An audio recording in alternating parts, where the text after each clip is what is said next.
Hello साथियों, नमस्कार। आपने देखना शुरू कर दिया आपका अपना YouTube channel DS Mishra official, और आपके अपने चैनल पे इस नए महत्वपूर्ण वीडियो के साथ आपका हार्दिक स्वागत है। और यह वीडियो संबंधित होगा कि जिन शिक्षक साथियों ने ईपीएफ में अपना पैसा जमा किया है और ईपीएफ में आपका अंशदान और बिहार सरकार का अंशदान जो जमा हुआ है, तो वैसे नियोजित शिक्षक साथी जो ईपीएफ से आच्छादित हैं और सितंबर 2020 से आपको ईपीएफ का लाभ मिला था नियोजित शिक्षक के रूप में, लेकिन जो नियोजित शिक्षक साथी या तो विशिष्ट शिक्षक बन गए हैं या प्रधान शिक्षक प्रधानाध्यापक में जा रहे हैं या बीपीएससी टीआरई में जा रहे हैं, यानी किसी भी रूप में आप नियोजित से निकल करके राज्यकर्मी के रूप में जा रहे हैं और आपको एनपीएस का लाभ मिलने वाला है, तो एनपीएस का लाभ मिलने वाला है तो आपका ईपीएफ बंद हो जाएगा।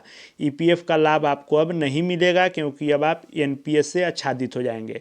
तो जिनका भी ईपीएफ में पैसा जमा है उसके निकासी के संदर्भ में यह वीडियो होने वाला है। इस वीडियो में मैं बात करने वाला हूं कि ईपीएफ की राशि किनकी निकल सकती है, कितना निकलेगा, पूरा निकालने का क्या नियम है और किस किस तरह के निकासी के नियम हैं और किस तरह के निकासी के लिए कौन से फॉर्म आपको भरने होते हैं, ऑनलाइन ऑफलाइन का क्या प्रावधान है, इन सबसे संबंधित इस वीडियो में बात करूंगा। तो वीडियो आपके लिए खास होगा, अंत तक मेरे साथ बने रहेंगे। और यदि चैनल से अब तक नहीं जुड़े होंगे तो चैनल को सब्सक्राइब करके बेल आइकन को प्रेस कर लेंगे ताकि आगे भी शिक्षा जगत एवं शिक्षकों से संबंधित हर महत्वपूर्ण वीडियो आप देखते रहें। तो ईपीएफओ ने जो आपको सुविधा दिया है उसके अनुसार सामान्यतः 3 तरह की निकासी इसमें संभव है। जो 3 तरह की निकासी है उसमें पहला है कि भविष्य निधि के अंतिम निपटान, यानी फाइनल पीएफ सेटलमेंट। आप जो ईपीएफ का आपका एकमुश्त राशि है उसको आप निकाल सकते हैं।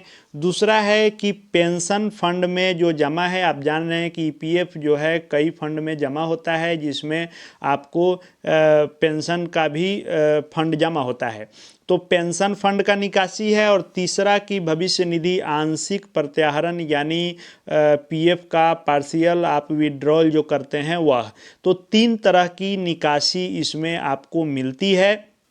तो जो भी शिक्षक साथी नियोजित शिक्षक के पद से निकल करके राज्यकर्मी के पद पर जा रहे हैं वे अपना फाइनल सेटलमेंट कर सकते हैं, यानी जो एकमुश्त राशि आपकी जमा है उसको भी निकाल सकते हैं। और जो पेंशन की राशि है उसके लिए नियम है कि 10 वर्ष से कम सेवा काल होने पर, तो 10 वर्ष से कम सेवा काल होने पर ही पेंशन फंड आप निकाल सकते हैं। 10 साल से अधिक आपने सेवा दी है तो वह जो इसका नियम है कि 58 वर्ष के बाद 60 वर्ष तक आप उसको निकालेंगे। और जो आंशिक है वह जो इसमें बने रहते हैं वे किसी भी कारण से, उसका भी जिक्र है कि किन किन कारणों से आप आंशिक इसमें से निकासी कर सकते हैं। तो नियोजित के रूप में आप बने रह रहे हैं तब तो आप आंशिक निकासी ही कर पाएंगे, लेकिन आप नियोजित पद से हट रहे हैं, राजकर्मी में जा रहे हैं, तो भविष्य निधि का अंतिम निपटान कर सकते हैं और पेंशन का भी विड्रॉल कर सकते हैं। क्योंकि 2020 से आपको इसका लाभ मिला है तो 10 वर्ष से कम आपका सेवा काल है। तो यह नियम है निकासी के, तो आप पूरा राशि अपना 100% भी निकाल सकते हैं। और साथ ही इसका जो नियम है कि कम से कम सेवा छोड़ने के 60 दिन के बाद निकासी होती है। हालांकि बहुत सारे शिक्षक साथी दावा कर रहे हैं कि हमने अभी ही पूरा पैसा निकाल लिया है, तो आप एक बार ईपीएफ ऑफिस से भी संपर्क कर सकते हैं। वह चाहे तो 60 दिन के पहले भी आपका दे सकता है, लेकिन सामान्य तौर पर जो नियम है वह 60 दिन है कि सेवा छोड़ने के 60 दिन के बाद आप अपना विड्रॉल कर सकते हैं। तो विड्रॉल करने का यह नियम है। उसके बाद जो फॉर्म होता है उस फॉर्म को भी हम लोग देखेंगे कि कौन से निकासी के लिए कौन सा फॉर्म आपको भरना होता है। फॉर्म में अपना नाम का पूरा डिटेल मांगता है आपके, उसके बाद यूएएन नंबर जो 11 अंकों का यूनिवर्सल अकाउंट नंबर है उसको आपको देना होता है। भविष्य निधि खाता संख्या, तो जिसका यूएएन नंबर नहीं होता है उनको यह लगता है आपका यूएएन नंबर है तो इसी से आपका हो जाएगा।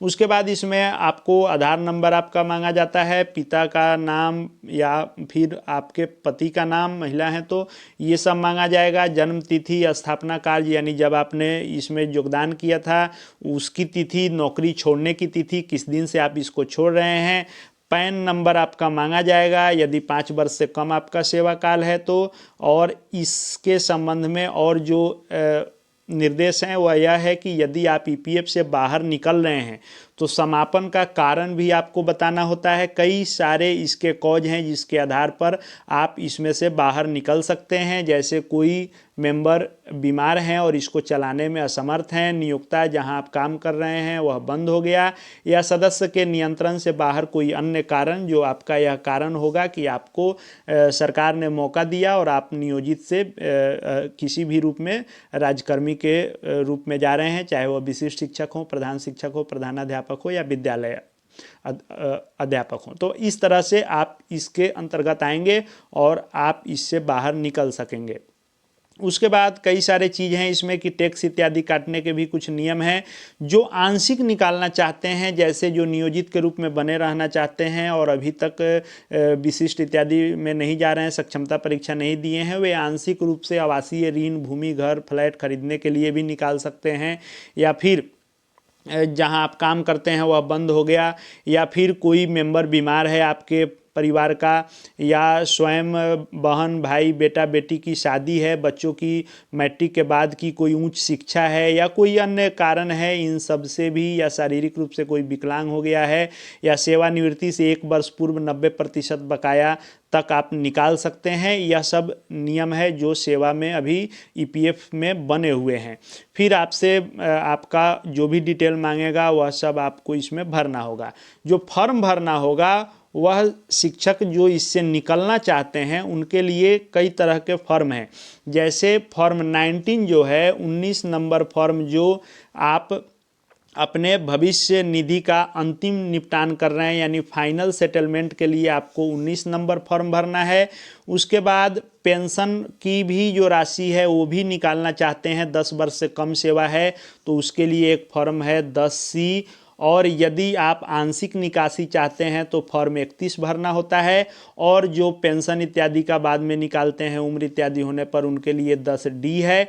लेकिन जो नियोजित शिक्षक साथी राज्यकर्मी के रूप में जा रहे हैं उन पर अभी मैं विशेष बात कर रहा हूं।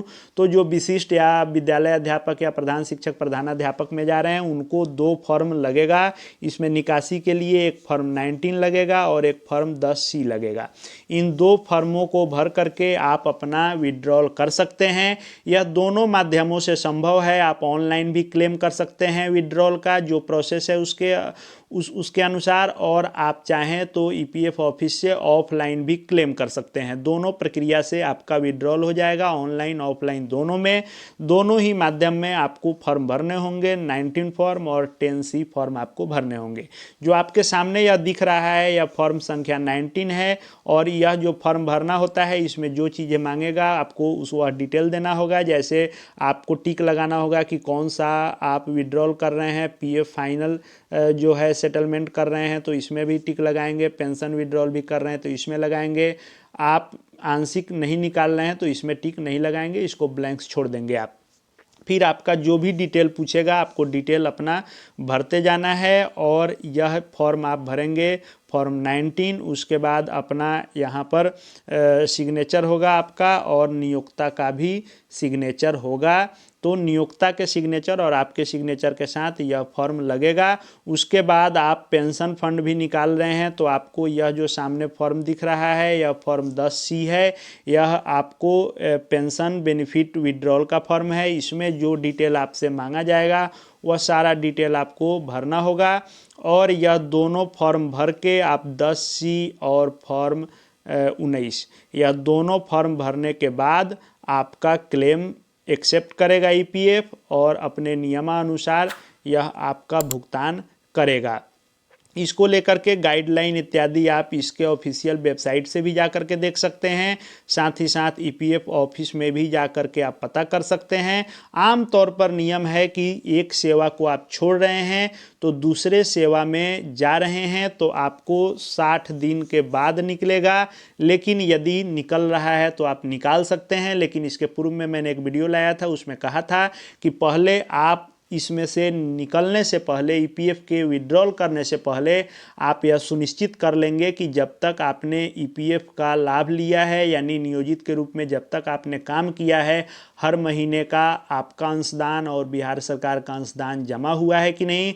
यदि किसी कारण से जमा नहीं हुआ हो आपके ज़िले में, तो आप जिला कार्यक्रम पदाधिकारी स्थापना को आवेदन देकर पहले अपना यह क्लियर कर लेंगे कि हर महीने का आपका अंशदान प्राप्त हो चुका है, सारी राशि आपके खाता में जमा हो गई है। उसके बाद ही आप विड्रॉल करेंगे और नियमानुसार जो जो फॉर्म भरना है, इस फॉर्म को आप भर के ऑनलाइन भी भरना है या ऑफलाइन, दोनों में से किसी भी माध्यम से आप क्लेम कर सकते हैं और इस क्लेम को ईपीएफ एक्सेप्ट करते हुए आपका विड्रॉल करेगा और आप फाइनल सेटलमेंट के अनुसार और पेंशन का भी राशि निकालने का जो प्रावधान है, इस दोनों प्रावधान के अनुसार दोनों फॉर्म भर के आप फॉर्म 19 और फॉर्म 10C इन दोनों को भर के आप अपना पूरा राशि 100% निकाल सकते हैं, क्योंकि आप एक सेवा को छोड़ के दूसरे सेवा में जा रहे हैं और आपका सेवा अवधि 10 साल से कम है। यहाँ सेवा अवधि का सेंस यह है